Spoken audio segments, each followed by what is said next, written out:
Boa noite a todos. Nós vamos dar início a um novo estudo. Nós vamos falar acerca de vários julgamentos de Deus. Quando, há uns tempos atrás, nós falamos sobre os atributos de Deus, um deles foi Jeová Tsideknum, que significa, traduzido para a nossa língua, Deus é juiz, é aquele que julga com justiça. E nós vamos falar, então, neste estudo sobre o caráter de Deus como sendo o juiz. E este atributo de Deus e este caráter de Deus provavelmente é dos menos compreendidos e aceitos, não somente no mundo atual, como também nos séculos passados. E o ser humano, devido à sua complexidade e também ilógica, tantas vezes, argumenta assim: se Deus julga imediatamente alguma coisa e vê-se que, na verdade, a justiça de Deus caiu sobre uma pessoa ou sobre um grupo de pessoas ou sobre uma nação, as pessoas argumentam e dizem: Deus é severo. Se Deus não julga perante qualquer atrocidade, o que é que as pessoas dizem? Se Deus existisse, Ele julgaria estas situações e iria impedi-las drasticamente. Se Deus, devido à sua longanimidade é a capacidade para sofrer ofensas, se Ele não julga imediatamente, ou se nos nossos conceitos Ele está muito demorado nesse exercício de justiça, então, como é que as pessoas reagem? Reagem da mesma forma que reagiam no tempo de Salomão, séculos atrás. E em Eclesiastes capítulo 8 nós lemos assim: visto como se não executa logo a sentença sobre a má obra, o coração dos filhos dos homens está inteiramente disposto a praticar o mal. O Senhor retarda, devido à sua longanimidade, Ele retarda tantas e tantas vezes uma ação direta julgando. E então, como Ele retarda, os homens, o ser humano continua a praticar o mal. E isto ainda é menos compreendido quando também, no mesmo capítulo, nós lemos assim: aos justos, e às vezes acontece isto, não poucas vezes, aos justos sucede segundo as obras dos perversos, e aos perversos sucede segundo as obras dos justos. Parece que não há um Deus que exerça justiça segundo os nossos conceitos. Mas o julgamento, mais tarde ou mais cedo, vai ter lugar. Podemos até dizer que será um julgamento drástico. Será justo, mas severo. Abraão um dia disse: não fará justiça o juiz de toda a terra? E nós respondemos: fará. O apóstolo Paulo, no Areópago, lugar de discursos em Atenas, a certa altura, ele brilhantemente falou aos filósofos gregos, aos homens de cultura helénica, e a certa altura ele fala acerca da necessidade de arrependimento. É necessário que vos arrependeis. E depois ele usa um argumento. É um aviso, sim, é uma advertência, sem dúvida. Porquanto ele estabeleceu um dia em que há de julgar o mundo. Deus, no seu calendário, tem assinalado um dia. Um dia que pode ser de 24 horas ou um período de tempo. Neste caso, eu acredito que seja um período de tempo durante a grande tribulação, em que Deus vai julgar o mundo.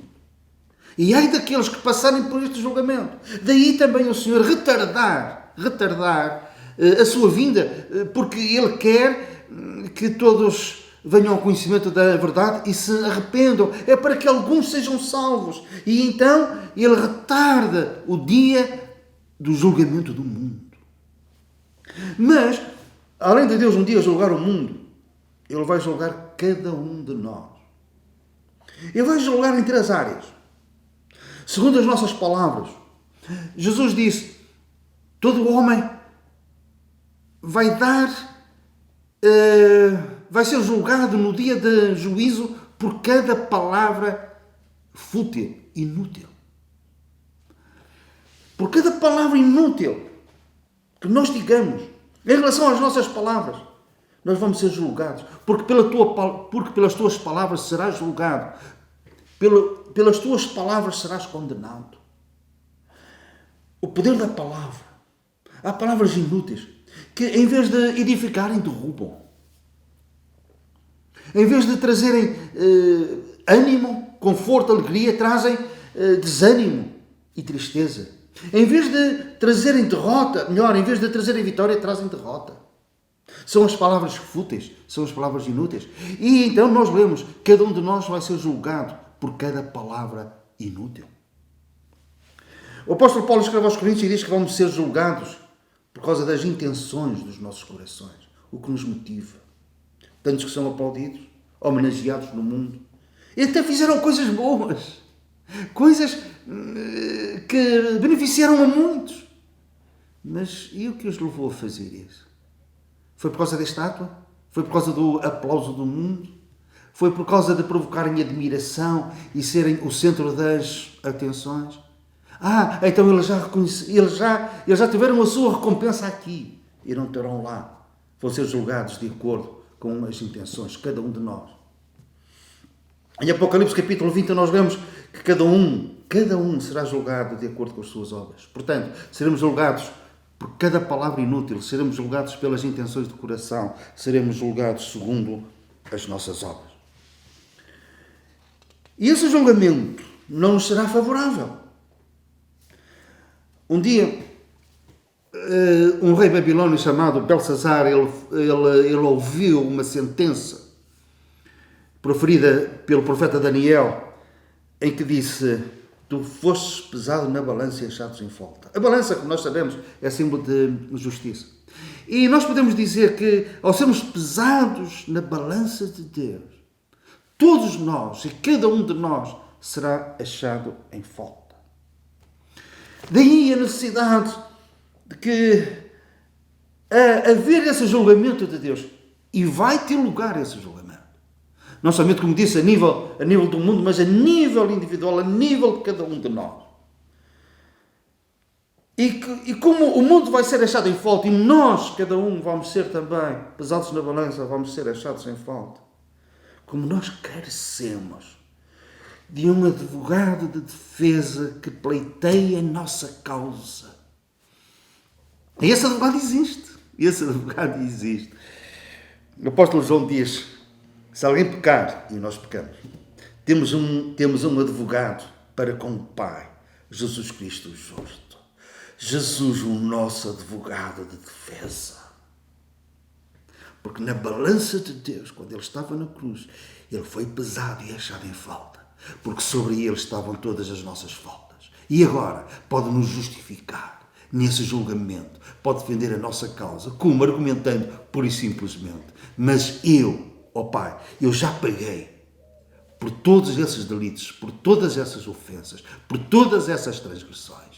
E assim, ao sermos pesados na balança de Deus, com este advogado de defesa perante o Pai, seremos libertos de toda e qualquer acusação, porque não há condenação para os que estão em Cristo Jesus. A sentença de Deus, no julgamento de cada um, tendo Jesus como nosso advogado, tendo inclusivamente, o inimigo das nossas almas como acusador, o grande dragão, a antiga serpente, que se chama Diabo e Satanás, mesmo perante a acusação deste acusador, não haverá condenação para nós, devido à eficácia, devido à eficiência, devido ao direito argumentativo, legal do Senhor Jesus, que vai defender a nossa causa nos julgamentos de Deus. Então, querendo o Senhor, pela sua graça, nós vamos, a partir do próximo estudo, vamos falar acerca de julgamentos passados, que tiveram já lugar, julgamentos de Deus. Vamos falar acerca de julgamentos presentes e vamos falar também acerca de julgamentos futuros. E que o Senhor nos dirija, que o seu Espírito nos possa iluminar para falarmos acerca deste magno assunto com toda a clareza e verdade bíblica. Amém.